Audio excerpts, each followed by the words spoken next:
El caso del texto de Resistencia es una breve radiografía que escribe Yasmaya Elena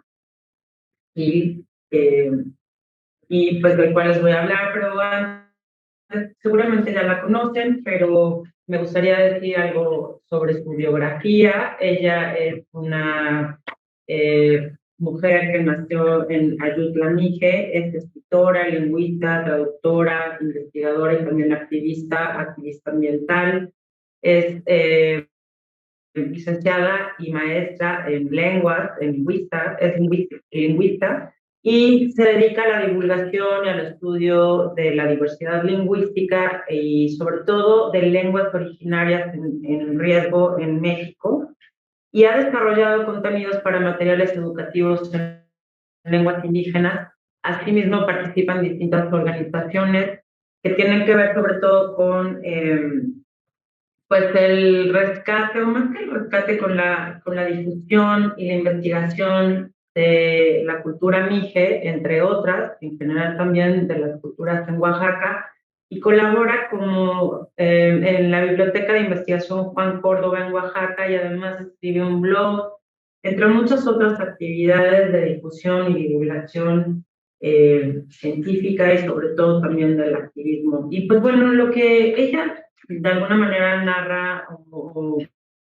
analiza en este artículo que es muy breve, es sobre un intento por desarrollar una utopía de qué pasaría si no tuviéramos que resistir, ¿no? Y entonces empieza el texto con yo sobre todo más orgullosa, estoy cansada de resistir. Y pues a partir de estas ideas hace un ejercicio de imaginación en el que plantea un mundo donde no los nativos o digamos la gente indígena no tuviera que resistir y donde estos mundos no deberían de existir, ¿no? Entonces se plantea la resistencia como una narrativa que configura la raíz de las experiencias en el mundo de los pueblos indígenas en general. Y entonces, pues entre las cosas que ella menciona es que sus utopías están configuradas casi siempre dentro de los límites que implica tener en cuenta la existencia omnipresente de los sistemas de opresión y pues de alguna forma este texto nos lleva a reflexionar sobre esta fantasía que también desde el otro lado, desde las personas que han, o en general, no solamente los pueblos indígenas, pero en particular los indígenas, cómo se puede fantasear a través de no ser oprimido y de no vivir en estos sistemas a través de la resistencia.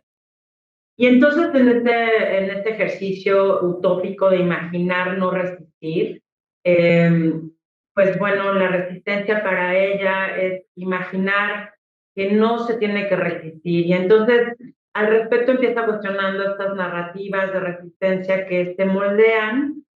a partir de los propios sistemas de opresión de carácter nacionalista, de carácter estatal, que tienen que ver con las banderas, los himnos y distintas ceremonias pero que de alguna forma también se desafían desde la perspectiva indígena estos nacionalismos, estos regionalismos. Y entonces plantea o busca reflexionar sobre estas diferencias entre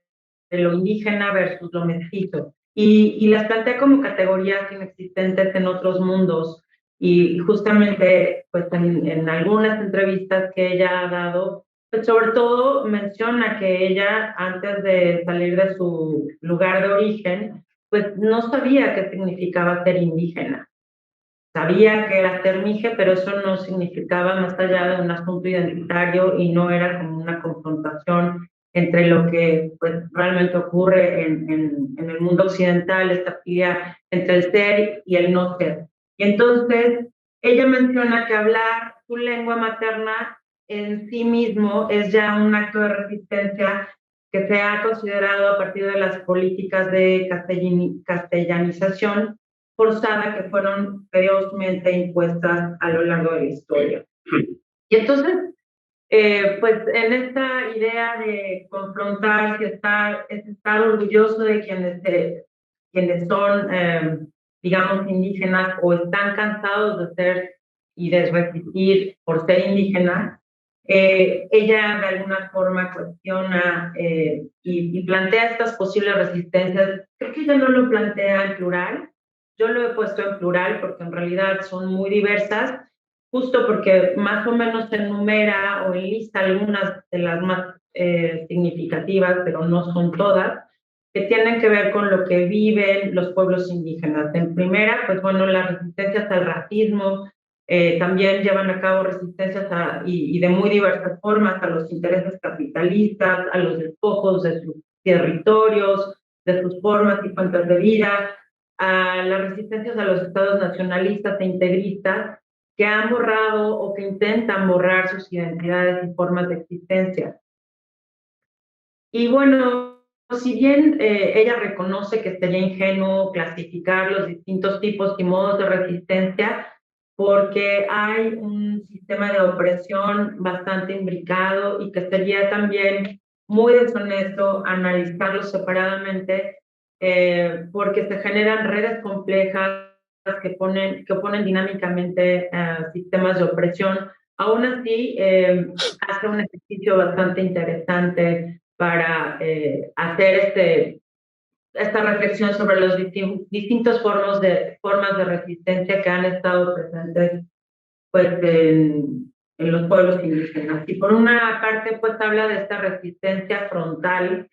que pues tiene su origen incluso, o al menos hace la reflexión a partir de la conquista, no sé si su origen más bien, y es como finalmente los pueblos y naciones que fueron clasificadas, racializadas y categorizadas como indios, pues presentan estas ambivalencias entre la opresión y la resistencia, entre el rechazo y la reivindicación, y se generan también o están acompañadas de otras oposiciones o de otras narrativas que tienen que ver con el ser esclavo, el ser criollo, negro, con los sistemas de castas, con el ser joto, etcétera, ¿no? Entonces, habla también, por ejemplo, de cómo los mapuche se niegan a ser llamados indios y rechazan este apelativo porque fueron una nación no colonizada, ¿no? Y estas resistencias de alguna manera plantean procesos en los que hubo violencia, sobre todo hace énfasis con respecto a algunos casos contra el Estado mexicano, las que fueron, estas rebeliones fueron sofocadas, castigadas y también silenciadas, y menciona los casos de Jacinto Canet, de Jerónimo Flores y de Francisco Tenamacle. Y pues bueno, esto de alguna forma lo lleva hacia cómo esta guerra de conquista, entre comillas, no ha concluido, ¿no? Y persiste. Otra forma de resistencia tiene que ver con esto que ocurre en la vida cotidiana, en donde, pues si bien no es necesaria la fuerza o las armas, sigue muy presente a través de enfrentar al Estado, a las empresas, al ejército para defender territorios y para defender, por supuesto, sus modos de vida, y también pues a enfrentar encarcelamientos, torturas, desapariciones, etcétera, ¿no? Otra forma de resistencia es algo que ella denomina insospechada, que es, digamos, lo resume en esta frase, yo lo resumiría en esta frase de seguir existiendo resistencia, en la que se utilizan estructuras impuestas, subvirtiéndolas y convirtiéndolas en medios para resistir, en un proceso o un intento por desmantelar estructuras sociopolíticas mesoamericanas para crear nuevas, por ejemplo, el caso del Cabildo, en donde hay una mezcla entre lo tradicional o, digamos, lo indígena y las estructuras occidentales, y en particular habla sobre el caso de la Sierra Norte como un ejemplo de la comunalidad y de estas ideas que antropólogos como Floriberto Díaz y Jaime Luna han, digamos, puesto en discusión o, bueno, abierto los ojos sobre la importancia de la comunalidad como un sistema de resistencia y esta comunalidad que tiene que ver con una forma de organización, pero también como una forma de vida, en donde pues las asambleas son la máxima autoridad de las comunidades, se constituye a través de un apoyo mutuo que está institucionalizado para gestionar la vida en común, y se trata de autoridades comunitarias que son elegidas por las asambleas y por las autoridades municipales, al tiempo que se convierten en una unidad de gobierno propio y reconocido por la propia Constitución, y que de alguna forma está sustentado en la comunidad misma. Pues bueno, también Oaxaca en particular es un ejemplo de cómo esta comunidad y esta comunalidad se convierte en una forma de, en una estructura política, digamos, occidental, en donde las comunidades se convierten en municipios, en donde los cabildos responden a la comunidad, pero también como una parte de esta estructura occidental del ayuntamiento municipal que responde al Estado. Entonces, la importancia de esta comunalidad es que, al menos en términos sociopolíticos, entre otras cosas, es que no responde a partidos políticos, no existen campañas, y los funcionarios municipales son también autoridades comunitarias que no reciben salario y que responden directamente a la asamblea, y que por supuesto son observadas y sancionadas socialmente en caso de que incumplan con los cargos y la forma en la que tradicionalmente se llevan a cabo los cargos. Otra de las formas de resistencia, ella la denomina como el acato simulado o el desacatar acatando. Y tiene que ver con una estrategia de evitar la confrontación directa, pero retomando elementos impuestos por el orden colonial o por el gobierno o por el Estado, pero usándolos a su favor para enfrentar, por ejemplo, ataques contra la propiedad comunal, y pues se ejemplifica con el caso de comunidades que han implementado medidas para acatar en apariencia estas medidas, donde compran sus tierras en la zona, digamos, limítrofe de sus ejidos o comunidades, para mantenerlas en el interior como propiedad comunal y pues bueno, quedar como en las orillas como si fuera propiedad privada. Este tipo de estrategias suponen un acato simulado y son comunes, más comunes de lo que nosotros podríamos pensar, y permite proteger de represalias frente a una confrontación directa en donde la correlación de fuerzas con el Estado o con otros agentes, pues por supuesto los coloca en desventaja. Pero quizá uno de los problemas que plantea este tipo de acato simulado es que ella cuestiona en qué medida tomar estos elementos del sistema opresor también impacta las estructuras propias de las comunidades indígenas. Y otro aspecto que también ella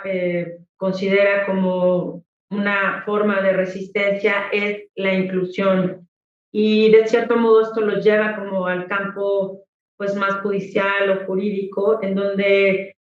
hay una inserción del sistema legal del Estado que es utilizado para pues protegerse y hacer que se respeten los derechos de los pueblos indígenas. Eventualmente estos sistemas de validación de los opresores admiten y celebran la inclusión,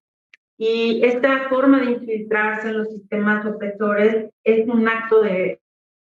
resistencia, pero igualmente cuestiona hasta dónde esta forma de resistir puede ser un peligro, porque plantea la pregunta de qué manera ocurre un fortalecimiento del aparato estatal y hasta qué punto estas medidas deben de plantearse como un mecanismo necesario sin que el reconocimiento legal sea el único horizonte posible ante estas utopías más radicales o ante otras más radicales. Bueno, y en conclusión, pues las resistencias, ya sean políticas, culturales, lingüísticas o de cualquier otro tipo, que pueden llevar a la confrontación, acato aparente o infiltración, son complejas, se tejen y ejercen con formas contradictorias, dinámicas, creativas e inconscientes también. Y pues bueno, en concreto digamos que plantea al final cómo en un mundo ideal la resistencia no existe porque no existen las opresiones y en un mundo ideal nunca existieron. Tratamos de imaginarlo detalladamente y eso también es resistencia. Y pues aquí lo dejo, muchas gracias.